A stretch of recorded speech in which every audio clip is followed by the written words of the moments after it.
বিশ্ববিদ্যালয়ের শিক্ষক হিসেবে নিয়োগের জন্য 2-3টি বিশ্ববিদ্যালয় পরীক্ষা দিয়েছি, কিন্তু লবিং ছাড়া হয় না। সম্প্রতি একজন প্রফেসর আমাকে পরামর্শ দিলেন একজন পলিটিক্যাল লিডারের সাথে দেখা করতে। এর অর্থ হচ্ছে টাকা পয়সার লেনদেন।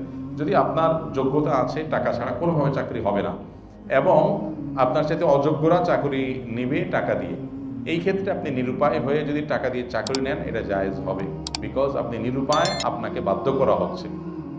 যদি আপনি টাকা দিয়ে চাকরি নেন তাহলে সেটা জায়েজ হবে। যে টাকা নিয়েছে সে হারাম খেয়েছে, বাট আপনার জন্য হালাল হবে, বিকজ আপনি মাজলুম, আপনি জুলুমের শিকার। আপনার যোগ্যতা থাকা সত্ত্বেও আপনাকে টাকা ছাড়া দিচ্ছে না তারা, ফলে আপনি মাজলুম হয়ে যদি টাকা দিয়ে চাকরি নেন, জায়েজ আছে। আর যদি আপনি এটাকে পরিহার করতে পারেন যে না, আমি এটা ছাড়, শরিয়ত ছাড় দিয়েছে, আমি ছাড় নেব না, আমি বরং মূলের উপরে থাকবো, এবং আমি এই জব করবোই না, প্রয়োজন আরেকটা ছোট জব করব। আমি আমার ফ্যামিলি, পরিচিত এক ফ্যামিলি আছে আমার খুব ক্লোজ, লাখের ঘরে স্যালারি ছিল। লাখের ঘরে বলতে আপনার কয়েক লাখ সম্ভবত স্যালারি ছিল।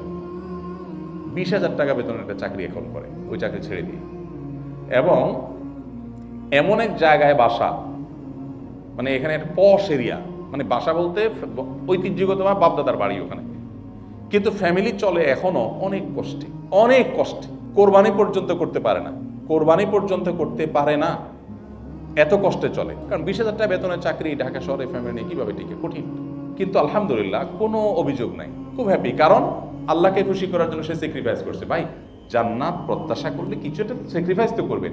এখন আমাদের ব্যাপারটা এরকম দাঁড়াইছে যে আল্লাহ ঘুষ গাঁড় চাকরি বাকরি সব ঠিকঠাক রাখবো, জান্নাতও আবার চাই,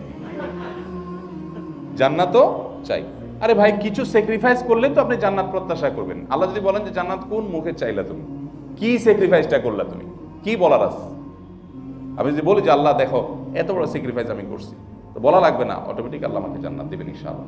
তো এই জন্য যদি কেউ ঘুষ দেওয়া থেকে বিরত থাকে, না আমি ঘুষ দেবই না, তাহলে আল্লাহ তাআলা তাকে উত্তম বিনিময় দান করবেন। আমাদের সাব্বিরের একটা ফাইল যে কোনো এক জায়গায় আটকেছে, তো ঘুষ ছাড়া হবে না, কয়েক বছর ঘুরছে, জুতা ক্ষয় হয়ে গেছে তার।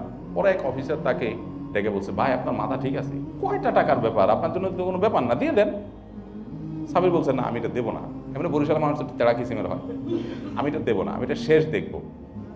ওই ডিপার্টমেন্টের ডিপার্টমেন্টাল হেড, পুরা দেশের যে হেড, তার কাছে আমাকে সহ নিয়ে গেছে, সেও সমাধান করতে পারে নাই। আরেক জায়গায় আমি সহ গেছি, তাও সমাধান করতে পারি নাই। 3-4 বছর ধরে ঘুরছি। তো যে দেখে সে বলে, ভাই পাগল হয়েছেন আপনি, সিস্টেমটাই এরকম, কয়টা টাকা দিলেই তো হয়ে যাবে। ও বলছে আমি দেবো না, কারণ আমি লিগাল, দেখি শেষ কথা। শেষ আলহামদুলিল্লাহ বিনা পয়সায় হয়েছে।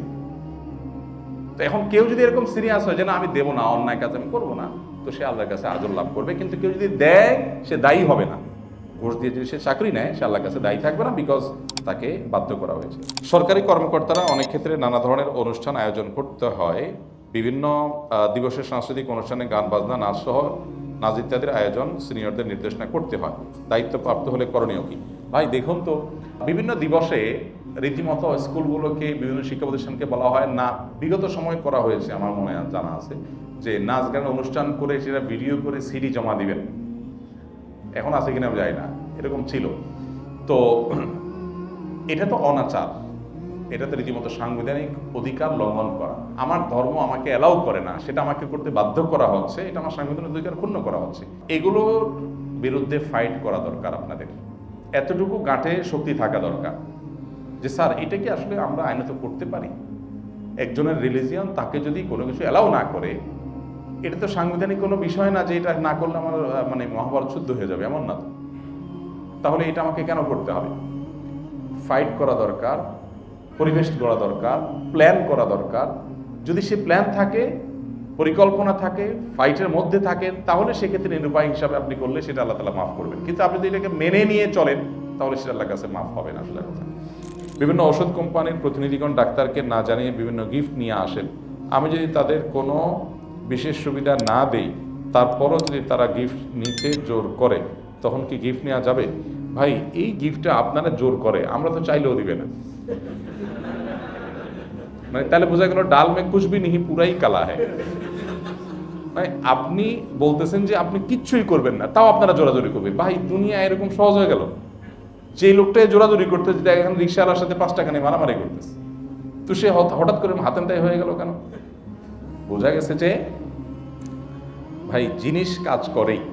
আপনি যখন গিফট গ্রহণ করবেন আপনি দুর্বল হবেনই হবেন, তাই না? আপনি যখন পেশেন্টের কাছ থেকে ফি নিয়েছেন তখন আপনি ফির বিনিময়ে পেশেন্টকে সার্ভিস দিবেন, এটা আপনার বাধ্যবাধকতা হয়ে গেছে। এরপরে অতিরিক্ত যদি আপনি এক্সট্রা সুবিধা নেন সেটা উৎকোচ হবে। ঠিক একই কথা প্রযোজ্য সেই টিচারদের জন্য যারা স্টুডেন্টকে পড়াচ্ছেন আর বিশেষ গাইড সাজেশন করে ওই গাইড কোম্পানির কাছ থেকে কমিশন খান। এটা একই ক্যাটাগরি জিনিস। কারণ আপনি যখন একটা নির্দিষ্ট পয়সার বিনিময়ে তাকে পড়াচ্ছেন তখন আপনার দায়িত্বের মধ্যে পড়ে গেছে তার জন্য উপযুক্ত গাইড সাজেশন করা। তো সেটা করে আপনি যখন নির্দিষ্ট দায়িত্ব পালন করে উপরে ইনকাম যেটা হয় সেটাই ঘুষ হয়। আপনি ক্লায়েন্টের কাছ থেকে, পেশেন্টের কাছ থেকে আপনি যে টাকাটা নিচ্ছেন সার্ভিসের বিনিময়ে সার্ভিস দিচ্ছেন, টাকা নিচ্ছেন, ফাইন। এখন অতিরিক্ত যেটা নিচ্ছেন সেটা কি?